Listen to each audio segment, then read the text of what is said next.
With more than 500 species of bees in the state of North Carolina alone, a spin on the no-mow movement is creating some buzz.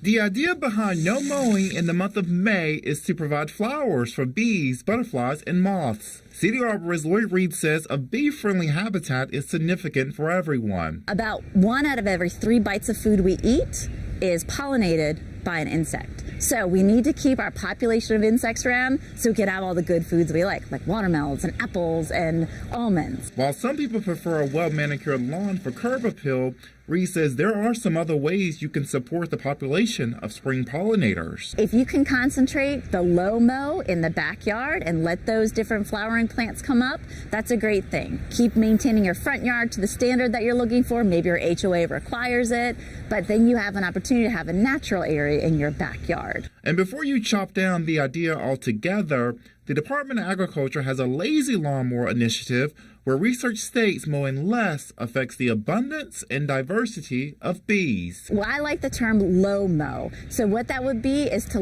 mow your grass every 2, maybe 3 weeks instead of going the whole entire month, but continue that throughout the spring and the entire summer because all those insects, they need nectar. In the city of Charlotte, your grass can grow up to 12 inches before facing any possible fines. In Charlotte, KJ Jacobs, WCNC Charlotte.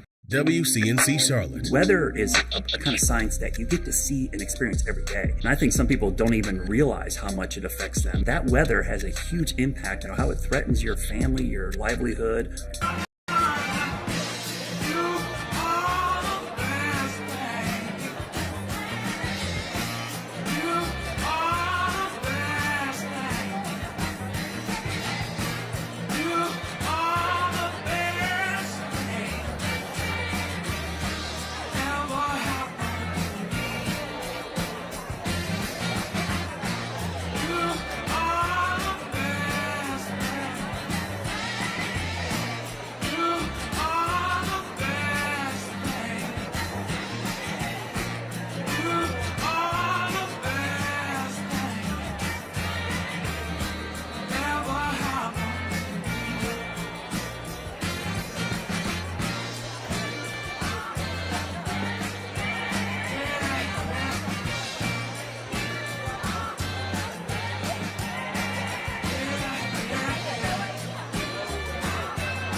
started with daycare, got too pricey, we got to a babysitter instead.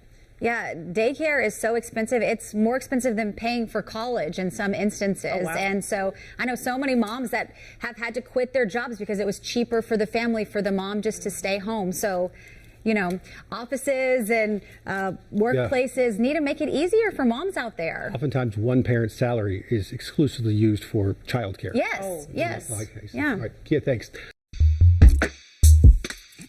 Connect the dots and let us clear up the confusion.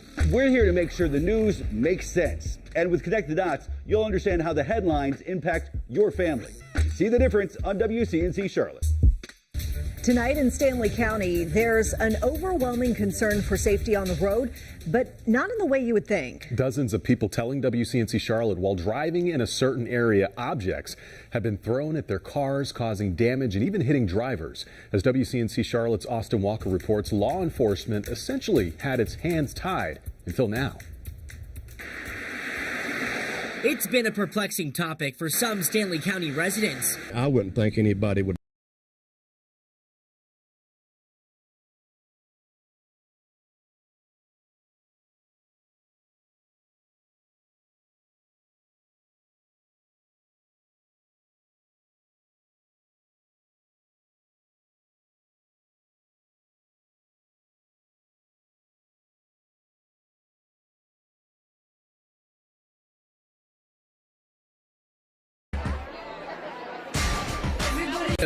Says it originally was just one report. More people have come forward since this has hit social media. Almost 24 telling us, including what happened to Ken Hatchcock's son and friend. The guy shines a spotlight in his eyes late at night when he comes through there. Shot her car with a slingshot and some steel ball bearings and broke the windows out. Sheriff Crisco says it's been hard to prove anything because there was no physical proof of the person actually committing the act until now. We've been able to get misdemeanor warrants for an individual that lives on Austin Road. And in return, we've executed a search warrant on the house. The department naming the suspect as Dennis Park. We called Park's house. A woman answered, explaining to us ever since he petitioned to change the speed limit on Austin Road, people have threatened him. She also says Park did not do this. For now, residents are left worried for their safety and overall confused. Shooting random cars with ball bearings as they go down the road, you know, nobody's expecting that. In Stanley County, Austin Walker, WCNC Charlotte. Bakersville Graded School District is working to hire more bus drivers. The district now offering a referral bonus of $1,000 for employees who successfully recruit a bus driver. This applies to all drivers hired up until June 30th. Welcome back to Wake Up Charlotte Weekend. You are looking live this morning at Davidson College. Graduates there getting ready for their commencement ceremony tomorrow, including one special graduate. Yes, my little cousin I guess she's retired now, she says. A women's soccer player for Davidson, so she graduates tomorrow at 9. Obviously, I'll be at work, but I'm going to go have lunch with my aunt and uncle and my grandparents tomorrow after, so really exciting time. Little big cousin. Yeah, exactly. Well, I mean, say little. I mean, she's 22, but I just turned 30, so yeah, she is my little cousin still.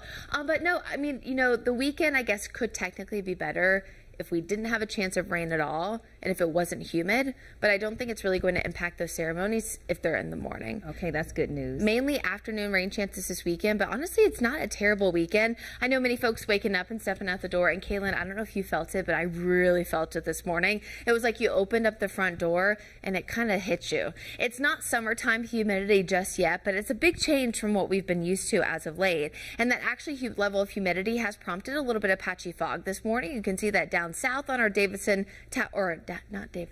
Tower cam, that is, in Gaston County. And of course, higher up in the atmosphere, you can see some sun peeking through at the higher elevations. This isn't necessarily widespread fog like what we had last weekend, but a few spots, especially in the mountains this morning. Jefferson starting off with a mile. Typically, when there's a wet ground, the fog can get a little bit heavier and more widespread, and that's exactly what the mountains has this morning. They got a lot of heavy rain yesterday, and that even prompted some flash flooding in a few spots. Now, let's talk dew points point temperature, since this is the level of moisture in the atmosphere, which contributes to us feeling muggier this morning. We're in the red for most of the Charlotte area and areas west of 77. That's putting us in the uncomfortable category. Now, these numbers in the 60s, I know this doesn't mean a lot to you folks, but this time of year, as we get closer to the 60s and eventually near 70, that's really our level of humidity going up for this time of year. Now, during the summer, if the dew point was 66, I'd be really happy because typically it's in the mid 70s. But I think it's just the change in the comparison from what we've been used to. It's been pretty dry over the past few months. Now, widespread, of course, rain is not in the forecast this weekend, but a few pieces of energy here and there in the western part of the country, eventually moving closer to the Charlotte area. This morning, some of that cloud cover has prompted some patchy drizzle. Caitlin even in fact seeing some of that heading out into work this morning. So patchy drizzle, low areas of fog, low clouds this morning, eventually transitioning to more sunshine this afternoon. Rain chances really few and far between for today, mainly scattered storms by the second half of the day, and Sunday actually looks even drier. So $1 million question is, when is the rain coming in? Well, I think we could see a few spotty showers by about lunchtime, but this will be primarily, I think, after about 4 p.m. for most of the Charlotte metro area. Notice a few storms in the mountains a little bit earlier. Again, it's not a widespread opportunity for rain by any stretch of the imagination, but slightly higher today than what we'll see on Sunday. I think Mother's Day, that second graduation day of the weekend for places like UNC Charlotte, are going to be a little bit drier. And this progressionary front is actually going to briefly dry us out as we head through Monday, Tuesday, and Wednesday, as it actually becomes what's called a backdoor front. It's just the positioning it comes in. That'll bring us that opportunity for rain and storms this weekend, and then eventually some slightly drier air moves in as we get closer to late Monday and into Tuesday and Wednesday. So as that boundary is moving through, it is going to bring us some rain and more cloud cover on Monday, but look at Tuesday and Wednesday, likely going to be the nicest days of the upcoming week. We're talking partly sunny, temperatures upper 70s on Tuesday, low to mid 80s on Wednesday. Wednesday, a big day here in the Queen City as the Knights are at home, and so is Charlotte FC, and then eventually bringing in more humidity and a few more storms late in the week. But Caitlin, I think folks just need to know, I mean, we're kind of getting in that pattern, right? Scattered storms, 80s, summer, not too far away.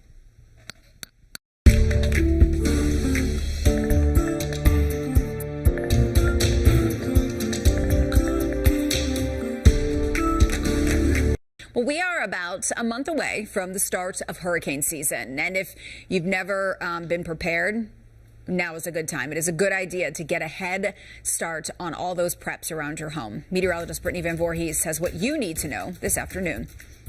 Inland flooding from a hurricane is a serious concern, especially if you live in an urban area like Mecklenburg County.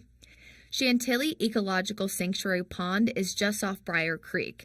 2 groups of apartment homes used to stand here, both flooded during 2008's Tropical Storm Faye. John Wendell, Senior Communications Specialist with Charlotte Mecklenburg Stormwater Services, says the county removed about 350 apartment units through a government-funded buyout program. And now every time this floods, it floods the ecological sanctuary and not homes. So that's one of the positive things we do here.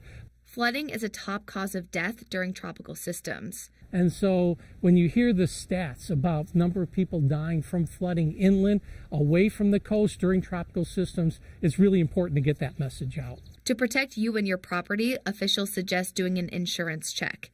Even if you aren't in a floodplain, flood insurance may be a good option for you. Flood insurance can take up to 30 days to go into effect, so if you want it, you'll need to buy it well ahead of a storm. Chelsea Hilton, Public Information Officer for Mecklenburg County Emergency Management, stresses now is the time to prepare your emergency kit.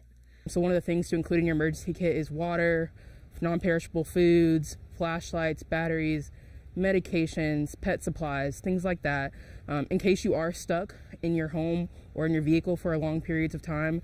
For WCNC Charlotte, I'm meteorologist Brittany Van Voorhees. WCNC Charlotte. This is Flashpoint, where power and politics collide, and the tough questions get asked and answered. Thanks for joining us here on Flashpoint. I'm Ben Thompson. This week in North Carolina, Governor Roy Cooper vetoing a bill that would restrict abortion access after 12 weeks. But his veto likely won't hold. In a moment, we'll speak to 2 doctors who fall on either side of this contentious debate. But first, how does this law stand up against other abortion restrictions across the country? Joining us now, Davidson College political science professor Susan Roberts. She studied abortion legislation for years. Susan, welcome back to Flashpoint. Thank you. Good to be here. So Republicans have painted this North Carolina bill as sort of a moderate approach to abortion. Do you feel like that is a fair assessment when comparing North Carolina to other GOP-dominated states? Well, I think that it's maybe common sense to the Republicans, but at one point, I think you can look at it and even say illegitimate because there was no Democratic involvement whatsoever. I think that compared to Florida, it's better, but that's very draconian in Florida. And I think that one thing I think that people need to look at is how the Republicans framed the bill as one that is for women, children, and family, and that on its face looks like something that's common sense. And you would say that is that a strategy that has happened in other states across the country? This sort of framing it as a family issue, as opposed to say a healthcare issue or a women's rights issue. Yes, it has. And I'm looking into this in more detail, but at least in Louisiana and some other activist groups for abortion, to eliminate abortion access, they framed it in the same way, highlighting women and family and not pictures of, say, a fetus or something that's a little more sensationalized. And so I think that other states are doing this, and it's a pretty smart strategy because it can really mask some things that are in a piece of legislation. And sometimes people don't delve too much into a piece of legislation. Before I forget, I want to say that when Governor Cooper is urging constituents to contact the representative, this is not something that they can do with such a quick turnaround. And sometimes it's something.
Ladies and gentlemen, please welcome the president of the Planned Parenthood Action Fund, Alexis McGill Johnson.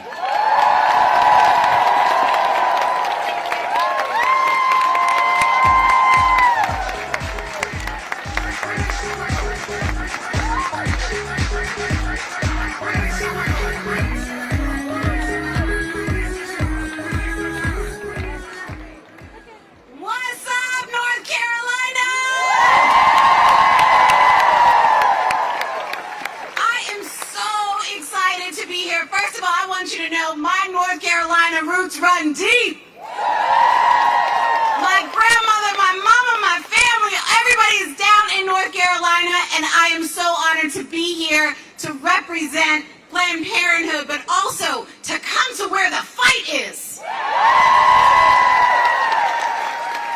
If you are here because you are standing up for freedom, make some more noise.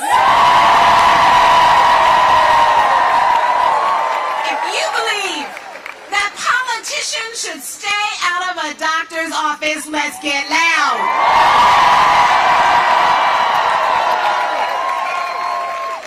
And if you are here to see a veto, let me hear it.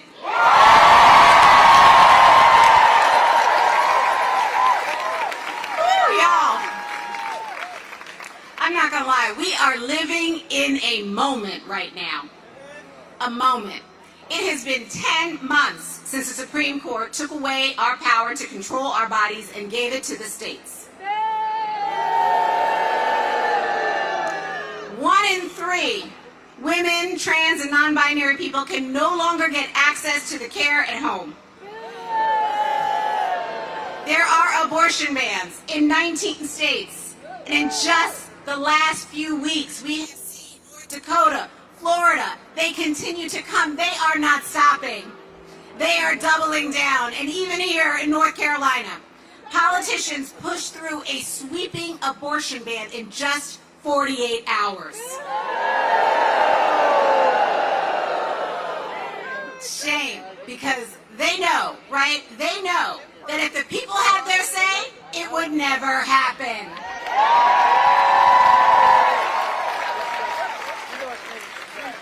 So instead, they just decided to disregard the democratic process, right? Disregard the people, ignore your voice. They have come for your freedom, for your bodies, for your lives, and for your futures, and they are playing the long game for power and control, but we will not let that happen.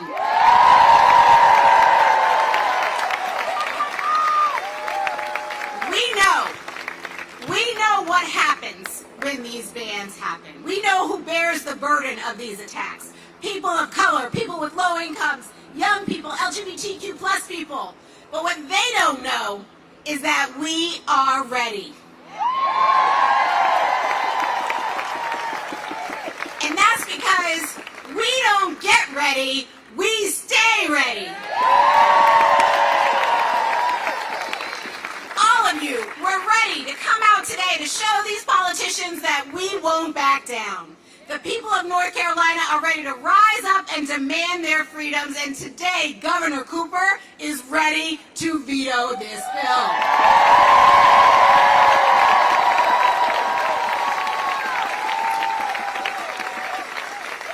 That's right. Let me say it clearly. We are in a moment, make no mistake, but you are the momentum.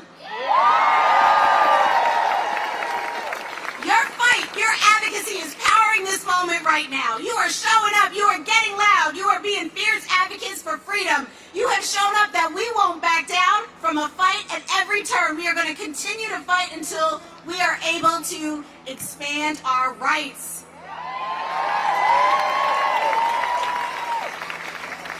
So, I know we are here because not only will we see a veto, but there's going to be work to do on the other side of that veto. Right? There's going to be some work. We are here. First of all those legislative champions who are in the audience, make some noise for all of them who are going to fight. We are here to be with you, to support you in the fight that you have led to stand with the people of North Carolina. Now, you know, we've got this sheet that has come around. If not, Ask somebody for it. This is a way, with a QR code, with a script, and the 4 people that need to be called over and over again. And here's what I want you to do. I want you to call them up. I want you to call them out. I want you to call them in. I want you to call them over and over again. Remind them of the promise that they made to you. Make sure that this state legislature is standing up for the people of North Carolina. That they are not standing up for their personal agenda. They're standing up for what the people want. They are there to represent the majority.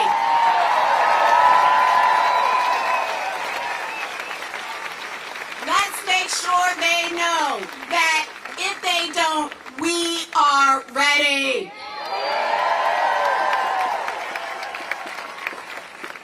It's my honor to bring someone to the stage who is truly on the front lines of the fight for reproductive freedom. Planned Parenthood South Atlantic's Chief Medical Officer, Dr. Catherine Ferris. In a region where abortion access has been decimated, she and her team have become beacons for care for patients from all over the South. Every day they provide care not only for people in their community, but also for people who've been forced to flee their states to access health care that they need and deserve. Please give a warm welcome to incredible advocate and provider, Dr. Catherine Ferris.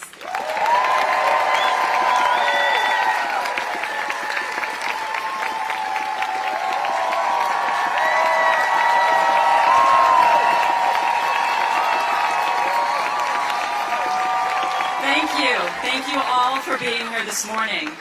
My name is Dr. Catherine Ferris. I'm the Chief Medical Officer of Planned Parenthood South Atlantic, a Fellow of Physicians for Reproductive Health, and a board-certified family physician who is proud to provide abortion care here in North Carolina. And I am here this morning to say abortion is health care. Abortion is part of the full range of reproductive health care that we may all need at some point in our lives. Whether it's birth control, pregnancy care, miscarriage management, or abortion, we all deserve to access these services without interference from politicians.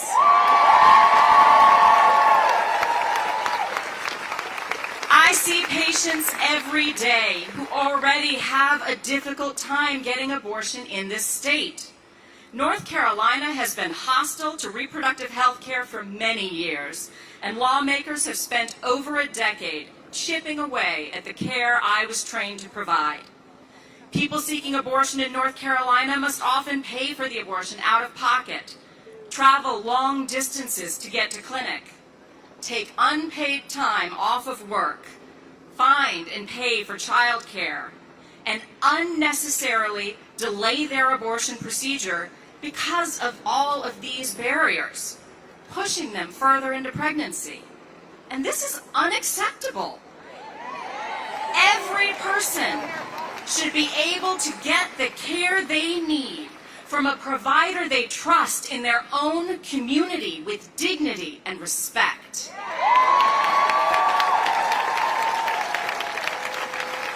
Senate Bill 20 is a dangerous, sweeping piece of legislation that will ban abortion after 12 weeks of pregnancy, but significantly limits medication abortion and makes it much harder to get an abortion even very early in pregnancy. This monster abortion ban is full of medically unnecessary and dangerous restrictions on abortion care that go against best medical practices. Abortion bans are dangerous and deadly. This ban will not only prevent people from getting the abortion care they want and need, but will have harmful ripple effects throughout the healthcare system. In states where abortion has been banned, patients have been denied life-saving care when pregnancies go wrong. There's mounting evidence that abortion bans lead to substandard medical care and higher rates of maternal and infant mortality. That's unacceptable. And that is because abortion bans are bad medicine.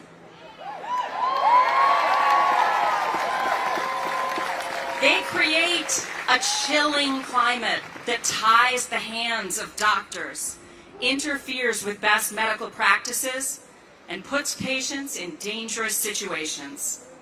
Like all abortion bans, SB 20 will especially harm people who live in rural areas, people working hard to make ends meet, and people who historically lack access to affordable health care, like people of color, young people, and people who are LGBTQ+. My patients should be able to make the decision that's right for them.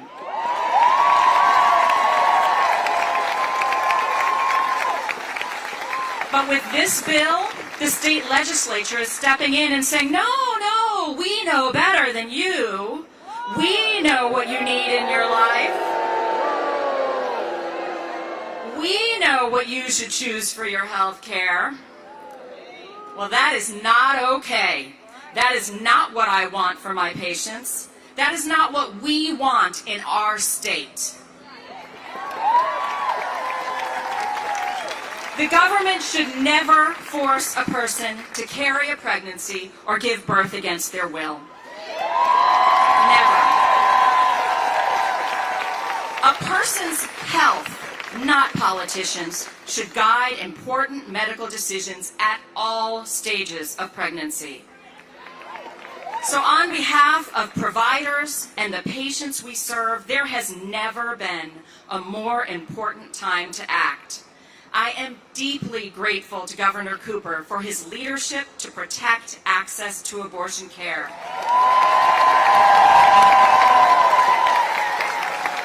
Thank you, Governor.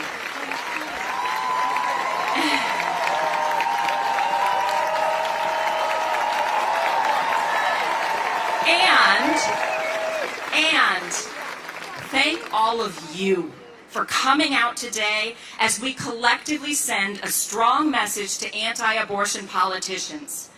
Keep your bans off my body. Thank you.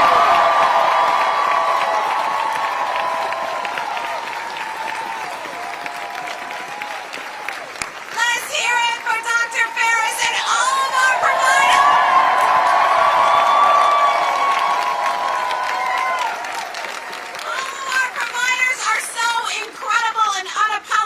About making sure that we have access to care. Whew. Thank you. It's not just abortion bans that hurt people.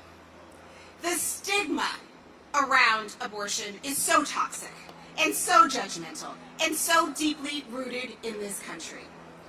Stigma uses guilt and fear to silence people who need care. It fuels the hatred of those who think they know better about what we should do with our own bodies. Every day, everywhere, we see patients facing protesters who shame and berate them for their personal health care decisions. That is why I am so glad they have someone like Miss Tina to meet them.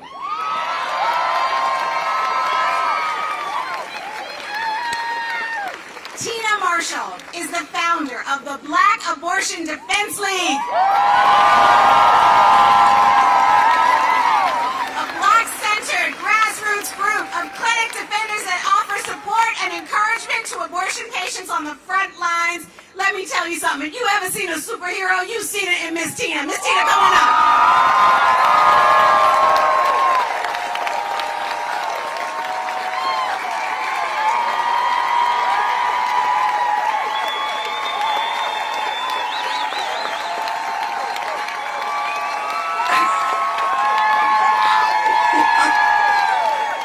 Thank you. Again, my name is Tina Marshall, founder of Black Abortion Defense League, otherwise known as Battle, because it's a battle out here.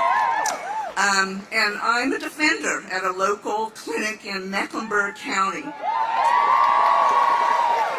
At our clinic, defenders greet patients as they drive in for health care services. But why is it necessary to have clinic defenders in the first place? It's because anti-abortion protesters jeer, heckle, and attempt to shame patients as they walk across the the parking lot for their health care. Defenders shield patients and guide them safely into the clinic.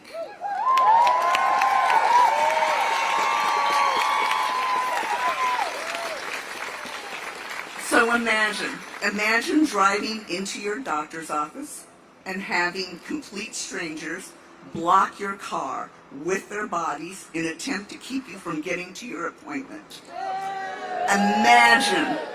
Imagine walking into the office building and being screamed at and called horrible names through a megaphone and amplifiers. Imagine having another person who you don't know, who's not part of your family or your life, tell you they know better and that you don't deserve to have control over your body. It's happening, y'all. This is what happens at clinics every day, and this is what patients face when they arrive for their health care. I've been defending at abortion clinics for 2.5 years. I've seen, not that long, I've seen people come from all walks of life come to clinics for this care. I've spoken to patients from North Carolina and patients from all across the South. Since last summer, I've seen more people arrive very tired after driving for 9 hours or more to get to a clinic. We know that the majority of people who have an abortion already have kids at home, and many of the patients I see have children with them when they arrive for their appointment. And y'all, some patients are children themselves, okay? They have all struggled to find a trusted person who can help them get what they need. They have struggled to scrape together enough money for gas, take time away from their jobs, and leave their homes just to get basic health care. It's not right. But the protesters, they don't care. They heckle them all just the same, including young people who are desperate to not be pregnant anymore. It's sickening. It is absolutely sickening. You know, where are my peeps? Yeah, they're right there. Yeah, we know. And this is what we are up against. This is what we are fighting on the ground, on the front lines. And that is 6 days a week, y'all. And we don't get paid like a lot of them. And since this monster abortion ban was introduced and passed by lawmakers, the anti-abortion protesters have increased their activities and they have become louder and more vicious. I remember a young woman drove up to the clinic with her parents. As the protesters descended on the car, and they swarm the car, the father shouted, "I'm pro-life, I'm pro-life." Later, after his wife and his daughter went into the clinic, he said his daughter had uterine cancer, and if she didn't have an abortion, she would die. He said he didn't want to give up the life of his child for the life of a fetus. And she already had 2 children at home, and the family felt this was the right decision.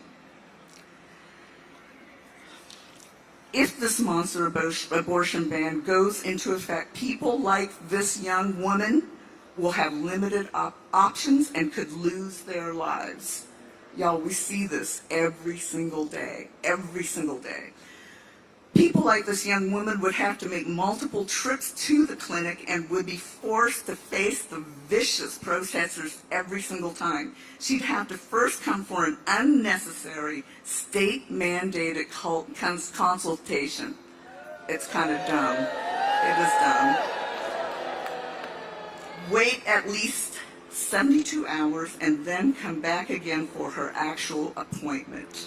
How is someone who lives hours away supposed to do that? How are they going to pay for the gas? How are they going to pay for a hotel room?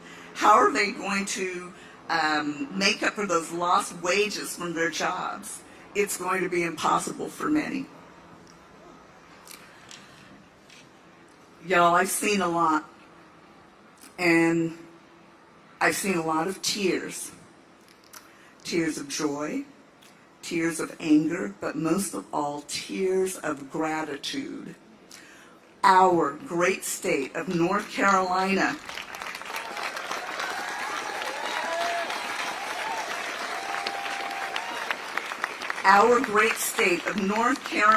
has become an important access point for those seeking legal and safe abortions. The great state of North Carolina is a safe space for thousands seeking health care. We can't let these folks down. We must continue to be a place of well-being. This bill,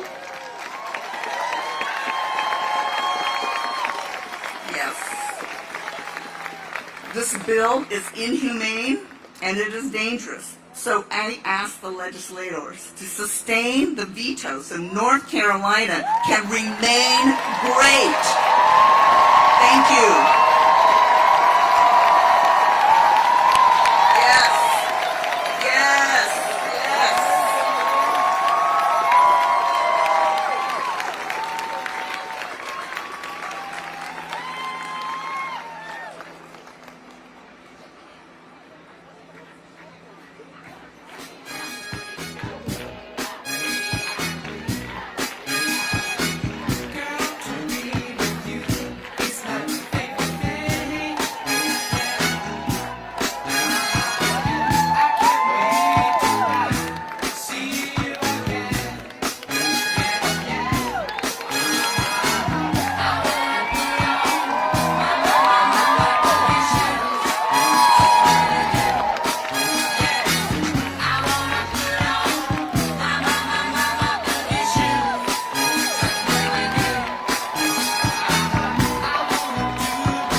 Thank you. Yes, let's give it up one more time for Miss Tina.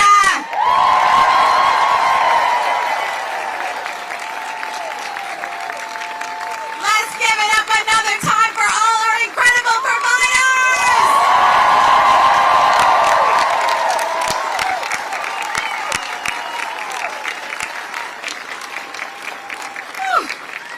It takes so many people in this movement to fight for freedom.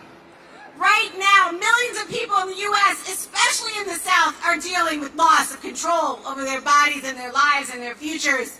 And our attorneys general are the critical partners in the fight for freedom because they determine how the laws are enforced. It is because you have an advocate like Josh.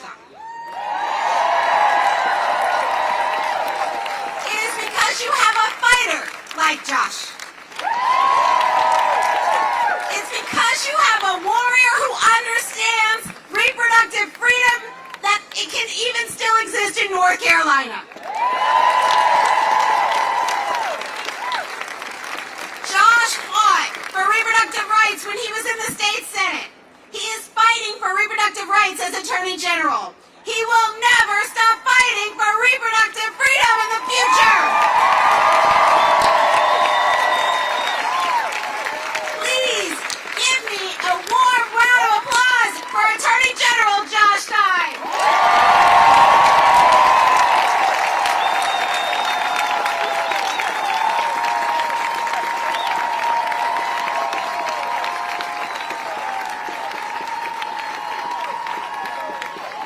Thank you, Alexis, for that introduction and for your leadership for reproductive rights here in North Carolina and across this country.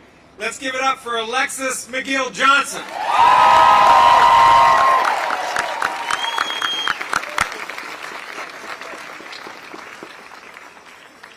I want to thank each one of you for being here, because each one of you is a ray of light in what is otherwise a dark day for freedom in North Carolina.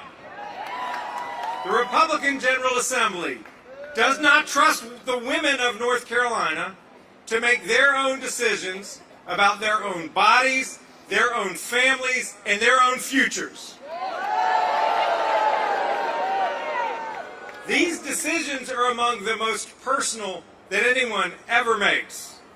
They should be made by you after talking to your loved ones and your doctor. They should not be made by a bunch of Republican politicians here in Raleigh.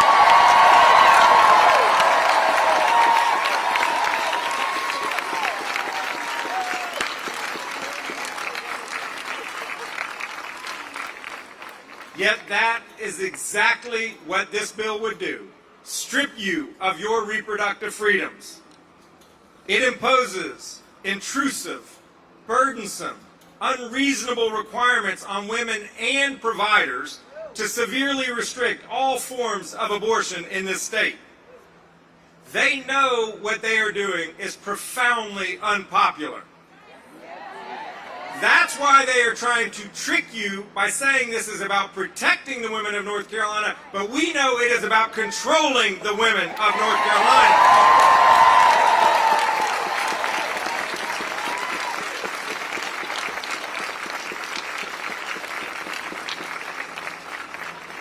Let's not let them. Several of these Republican legislators promised to protect your reproductive freedoms in the last election, but now they want to take them away from you. Let's not let them.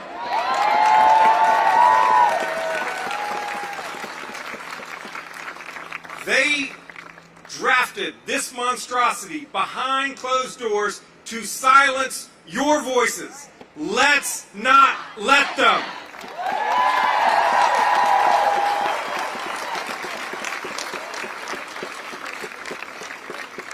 The lieutenant governor, who just announced his own campaign for governor,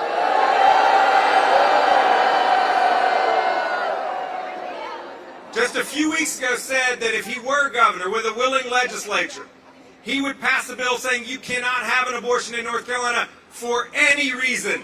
Let's not let them.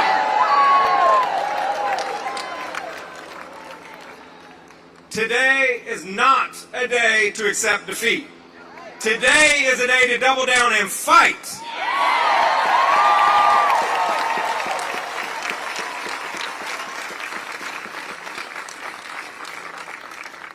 That is exactly what Governor Roy Cooper is doing.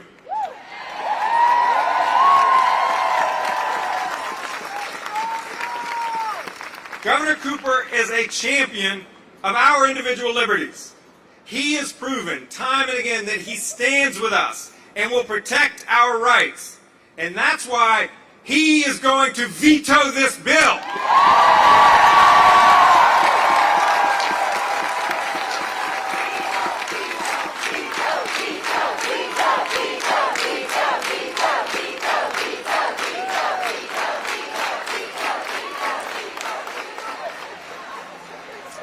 So now is the time to mobilize to sustain that veto.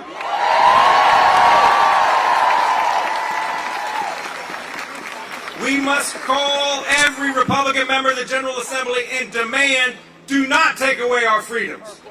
We must email every Republican member of the General Assembly and demand, do not take away our freedoms. We must write every Republican member of the General Assembly and demand, do not take away our freedoms.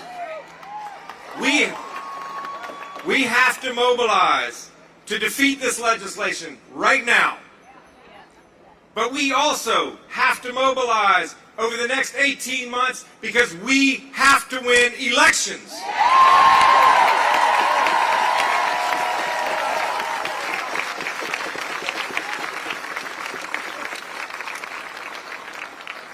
The legislators who are here with you today are incredible people.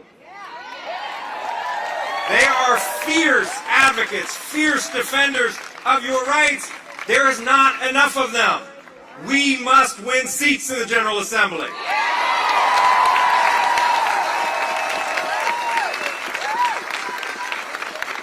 We must win seats on the North Carolina Supreme Court, and we must win the governor's office in 2024.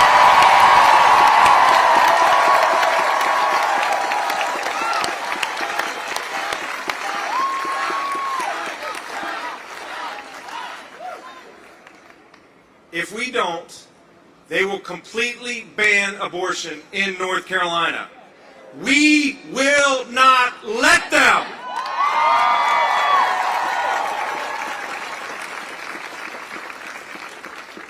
But today, we have a more immediate fight in front of us, and that is to pressure the legislature to uphold Governor Cooper's veto. This is a fight for our freedoms. Let's get to work.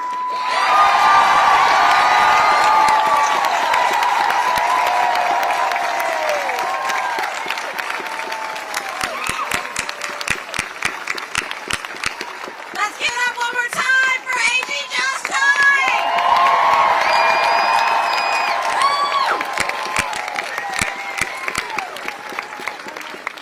And now, the moment we have all been waiting for. Let me tell you something. I have never been to a rally to protect a veto, and I am loving it! I'm loving it because I'm so excited to bring on an unwavering defender of reproductive freedom.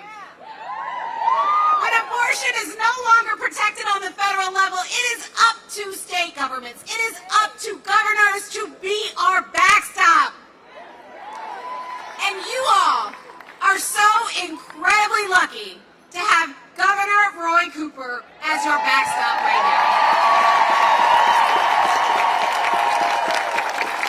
He has been working so hard, so tirelessly, so thoughtfully about understanding what it takes to fight and protect reproductive freedom, to fight and protect the very integrity of our own bodies and our own justice. Are you guys ready for a veto? All right then, you heard them. You heard them. Governor Cooper, let's do this thing.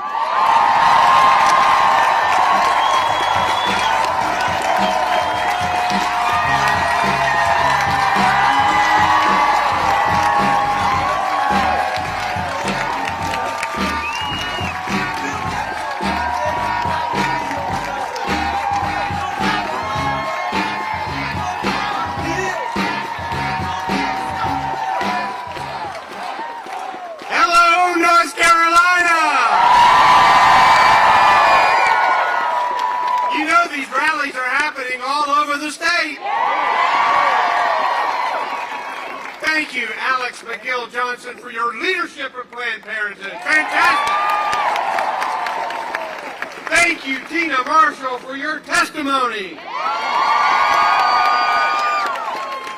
Thank you, Dr. Catherine Ferris, for the care you give your patients and for fighting for them today.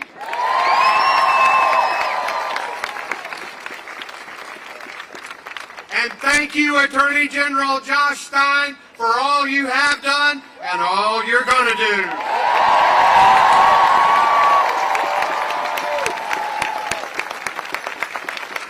Are we ready to stop this ban? Well, I'll tell you what, if we have to stand up to keep fighting the battles of last century, there's no one I'd rather have on my side than every single one of you. Because when women's health is on the line, I will never back down. And I know you won't either. We have some really special leaders here today who've shown that they aren't backing down. I want to recognize the Democratic state legislators who are here today. Wave your hands and show them where you are, guys.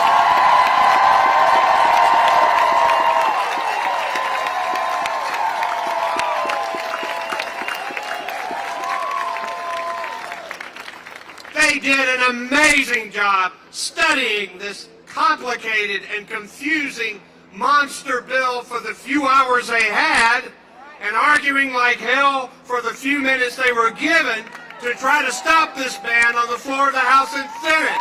Thank you. We are grateful for you. And we're going to need every single one of them as we carry on this fight. Let's give them another big hand.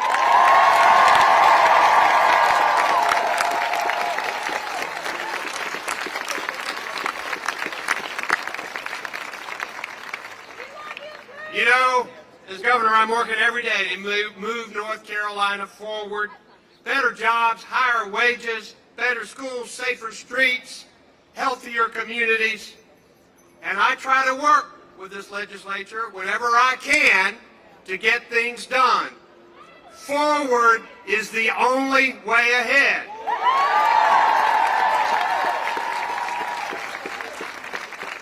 But I know one thing for certain.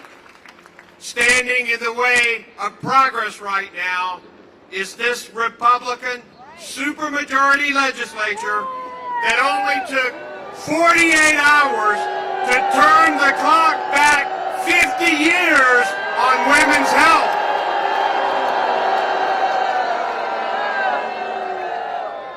And that's exactly what this bill does. It makes women jump through additional hoops and navigate a wicked obstacle course just to get care. It puts trusted clinics at risk of closing. It stops medication abortion after 10 weeks. It tells doctors how and when to practice medicine and threatens them with fines and criminal charges if they don't do it like the politicians want them to do.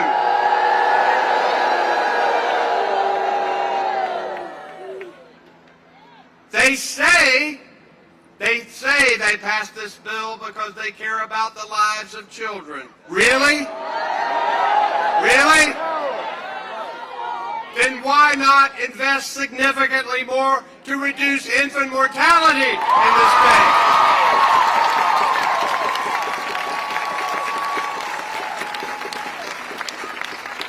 Why not fully fund public education?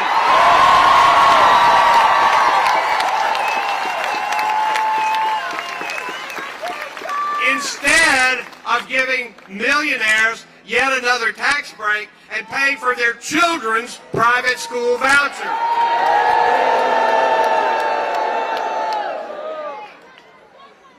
Why not pay our children's teachers what they deserve?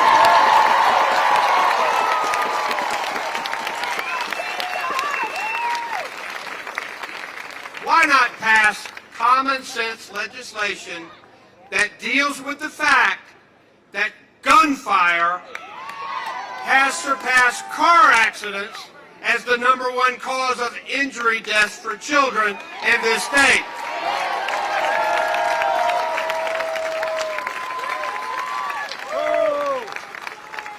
They say they passed this bill because they care about mothers.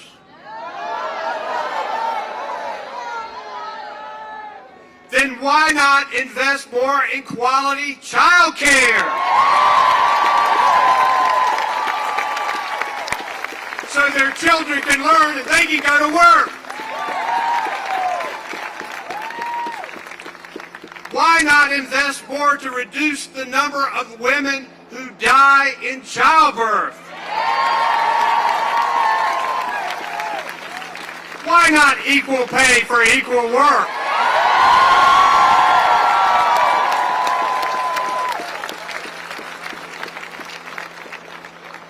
And by the way, happy Mother's Day weekend to all the moms who are here. And especially our amazing First Lady, Kristen Cooper, who is here with us today.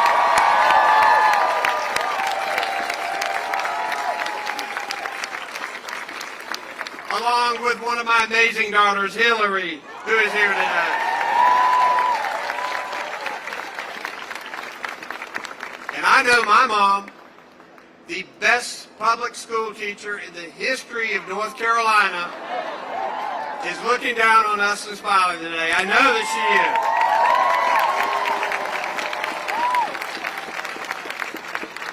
is. Let's be clear. This bill has nothing nothing to do with making women safer and everything to do with banning abortion. There is a reason why the North Carolina Medical Society, the OBGYN Society, the North Carolina Academy of Family Physicians all oppose this bill.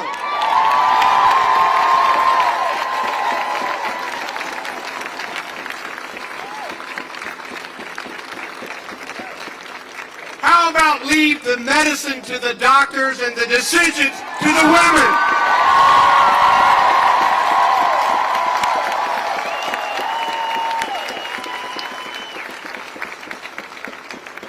Now, we've heard Republican legislators claiming that this bill is a mainstream compromise. Let me tell you what. Mainstream bills don't get written in secret, kept under lock and key, introduced in the dark of night, kept from public input, protected from any amendments, and then get rammed through in less than 48 hours.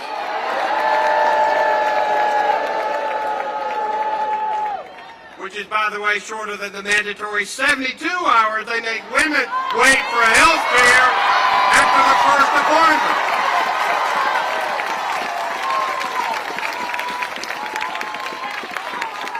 There is nothing mainstream about this bill.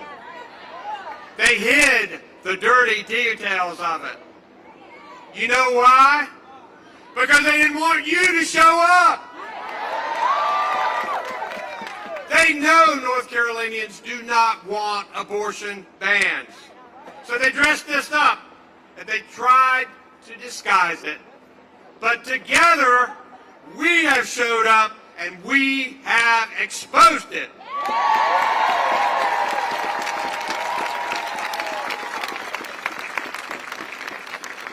We have to stop this ban.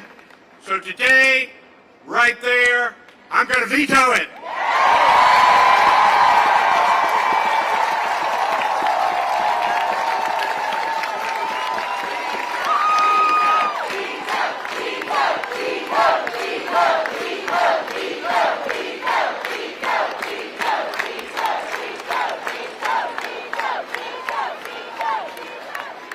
But we are going to have to kick it into an even higher gear when that veto stamp comes down.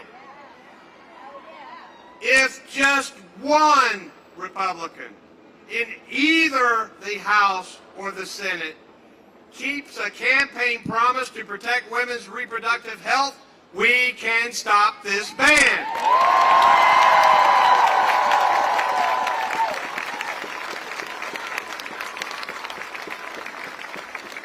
But that's going to take every single one of you to make calls, to send emails, to write letters.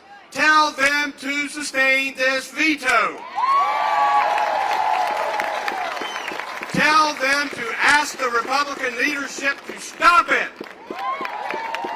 Now, there are 4 legislators who made these promises, but I think there may be more who know in their hearts and minds that this is bad.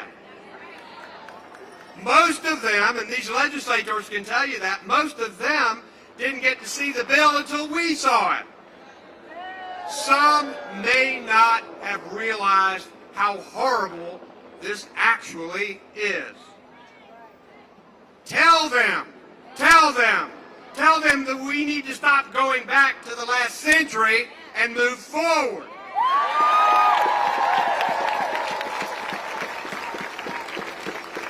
Tell them that politicians shouldn't push their way into the exam room with women and their doctors.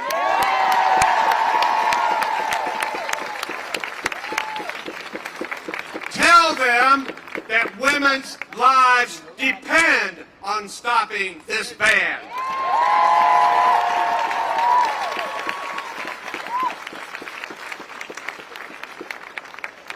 Now we need people all over the state to learn how bad this bill is. And maybe it'll be a friend, a family member, a minister, or even a doctor of one of these Republican legislators who convinces them to step up and do the right thing.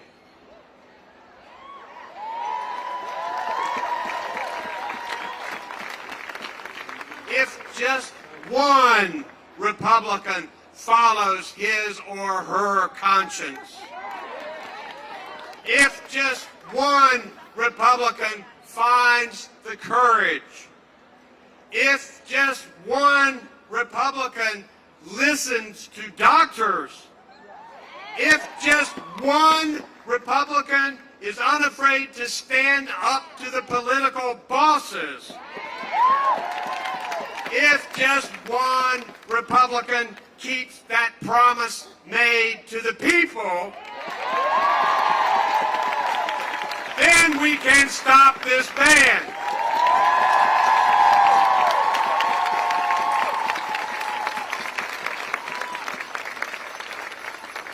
But first, this bad bill needs a return to sender.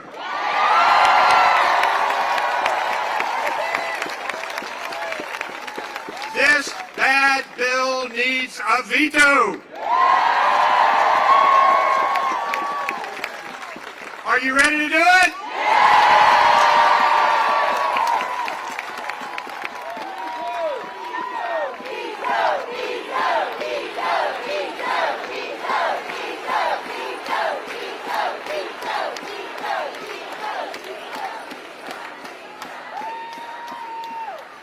There are three things that I need to do. First, I need a veto message, an official veto message that I must sign. And I'm going to read it to you. This bill will create dangerous interference with the doctor-patient relationship, leading to harm for pregnant women and their families. With its medically unnecessary obstacles and restrictions, it will make abortion unavailable to many women, particularly those with lower incomes, those who live in rural areas, and those who already have limited access to health care. Therefore, I veto this bill.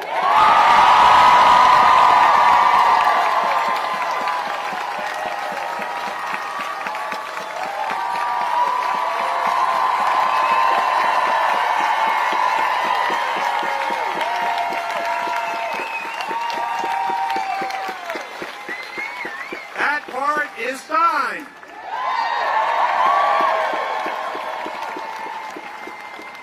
The second thing I need to do is give it the veto stamp.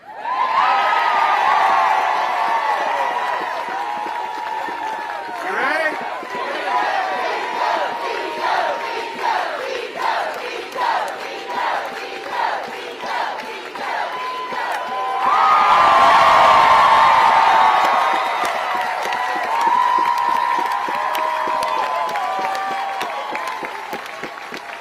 The veto stamp has been applied. Now it's time for me to sign under the veto stamp.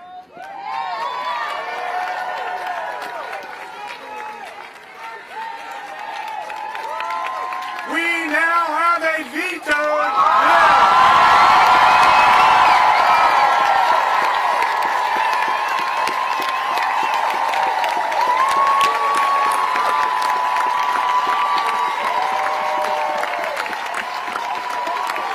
All right, let's get to work, everybody.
Mic check, mic check.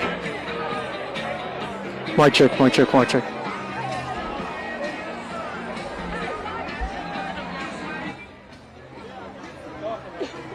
One, two, three, 3, 2, 1. Okay. Let's go this way a little bit. Oh, right here? Here. Can we interview one of you, both of you?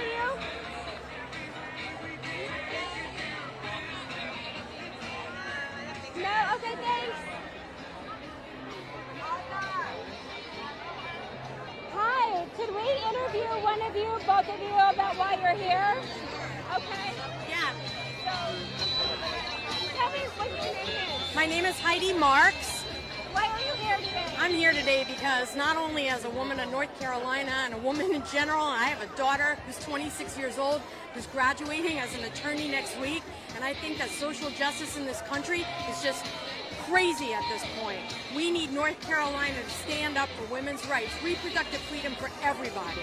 How pissed off are you that the legislature did this? I'm really pissed off. I'm really pissed off at these legislators also who came into their elected positions and have now lied to their constituents. But Governor Cooper is fired up, and I think the women and the men of North Carolina, look at the men here representing today. It's awesome. We got to get through this. We got to fight for the rights of humans. Thank you. I appreciate it. Heidi Marks, HEIDIMARKS. Thank you so much.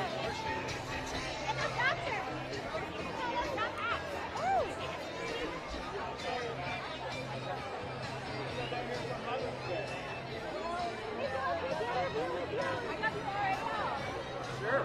What do you want to ask? Why are you here today? I'm here today because I believe, as a pastor, I believe the gospel compels us to love our neighbors and even love our enemies. And so, the Bible is really clear about loving one another and protecting the innocent and doing justice and seeking mercy. And so I'm here to support everyone who's doing this. I'm here in advocacy for women, and I'm here in advocacy for everything I believe. You know, the folks across the street are saying that that's why they're here too. That's right. And except that, I can't make their gospel line up with mine. My reading of the Bible does not align with what they think killing is. So we're going to have to agree to disagree about that right now. Are you hopeful that the governor will be able to get one Republican? Absolutely. And I will do everything I can to help. All right. What is your name, sir? Alan Breimer, Reverend Alan Breimer. I serve the Church of Reconciliation in Chapel Hill, North Carolina. Can you spell it for me, your first and last name? Allen Breimer, Brimer. All right, Reverend. Thank you so much. Yep. I think one more person. Yeah.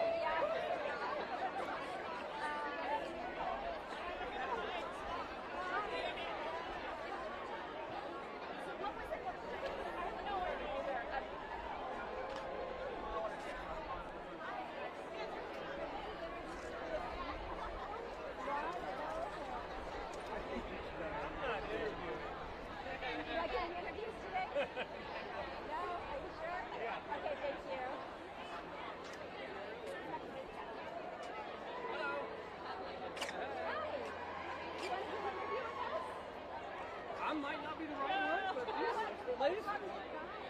Okay. All right. Cool. All right. Oh gosh, who's we? It's WRAL, right? WRAL. Hot Yes, dog. I'm Shelly. No. That's. I can't.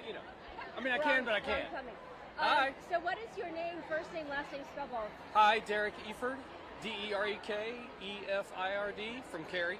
Why are you here today? To support my wife, my daughter, my nieces, and their future rights. Are you pissed off? And if you are, how pissed off are you that the legislature snuck this in the way that they did? Yeah, it's shameful. I think the Republican legislature tried to use power that is beyond what they really need, and a lot of them aren't listening to the voters of North Carolina. And with our governor's leadership, and hopefully Josh Stein's next leadership, will vote a lot of them out. How hopeful are you that one Republican will help out the governor? we got to be hopeful. We got to be hopeful that someone will find the reason in the governor's points. A whole branch of government is against this bill, and they should know and consider their conscience that they did things immorally and not in alignment with the people. You know, a lot of people will say that this is a woman's issue. You said you're out here to support your daughter, your wife, your family.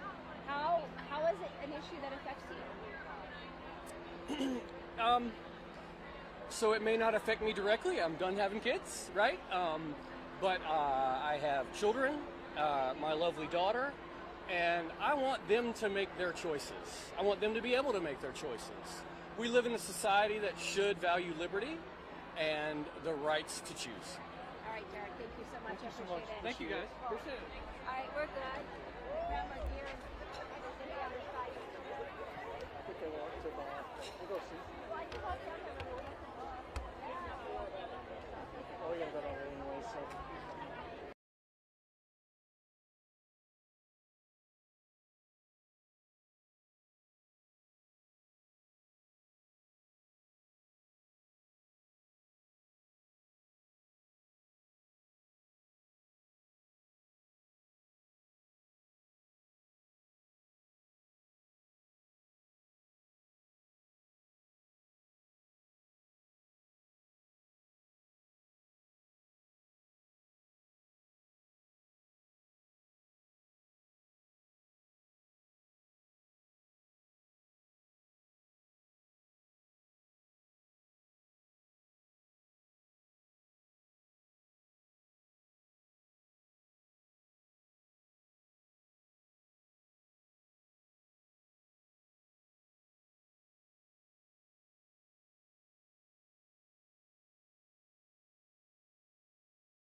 They could talk to the subject and perhaps talk him down from what he was doing.